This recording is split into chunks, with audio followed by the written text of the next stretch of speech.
नमस्कार बच्चों, मैं डॉक्टर प्रियंका शर्मा, राजकीय महाविद्यालय लक्ष्मणगढ़ अलवर से। कल हमने जो चैप्टर शुरू किया था बीए पार्ट 2 का पेपर 2 का हमने पेपर शुरू किया था, जिसमें हमने रेयॉन के प्रकार के बारे में पढ़ा था और हमने नाइट्रोसेलुलोज विधि के द्वारा निर्मित रेयॉन की निर्माण विधि पढ़ी थी। आज हम पढ़ेंगे क्यूप्रामोनियम विधि के द्वारा रेयॉन कैसे तैयार किया जाता है। क्यूप्रामोनियम विधि के द्वारा सर्वप्रथम फ्रांसीसी वैज्ञानिक LH देशपिज़ ने रेयॉन का निर्माण किया था, जिसमें रुई की पट्टियों को सोडा ऐश तथा सोडियम हाइड्रोक्साइड के साथ उबालकर क्लोरीन से ब्लीच किया जाता है। उसके पश्चात इन्हें धोकर सुखाया जाता है। सूख जाने पर इन्हें कॉपर ऑक्साइड और अमोनियम हाइड्रोक्साइड में घोल दिया जाता है, जिससे एक गाढ़ा कोलाइडल घोल तैयार हो जाता है।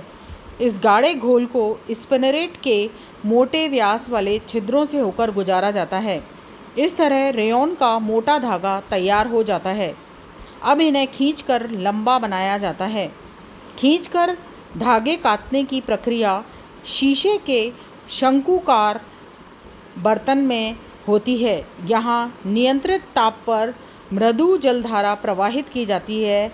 इस कीप से धागे निकलने के पश्चात इन्हें तनु सल्फ्यूरिक अम्ल से धोया जाता है, जिससे कॉपर और अमोनिया घुल जाते हैं और ठोस रूप में सफ़ेद एवं स्वच्छ धागा प्राप्त होता है। इस धागे को रोल में लपेट लिया जाता है।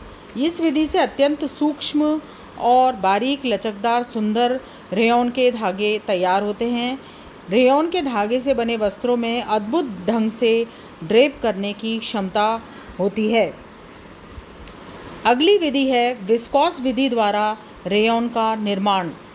इस विधि का सबसे पहले निर्माण इंग्लैंड में हुआ था। ये विधि सस्ती है। इस विधि के द्वारा निर्मित रेयॉन उत्कृष्ट श्रेणी के होते हैं। आजकल इस विधि में थोड़े आवश्यक सुधार करके इस विधि के द्वारा ही रेयॉन का निर्माण किया जाता है। इस विधि में लकड़ी और बांस की गूदे या लुगदी और कपास की पट्टियों को चादरों के रूप में तैयार किया जाता है। इस चादर को सोडियम हाइड्रोक्साइड के हल्के घोल में डुबोकर रखा जाता है, जिससे क्षारीय सेलुलोज प्राप्त होता है। इसे नियंत्रित ताप एवं दाब पर 3-4 दिनों तक रखते हैं।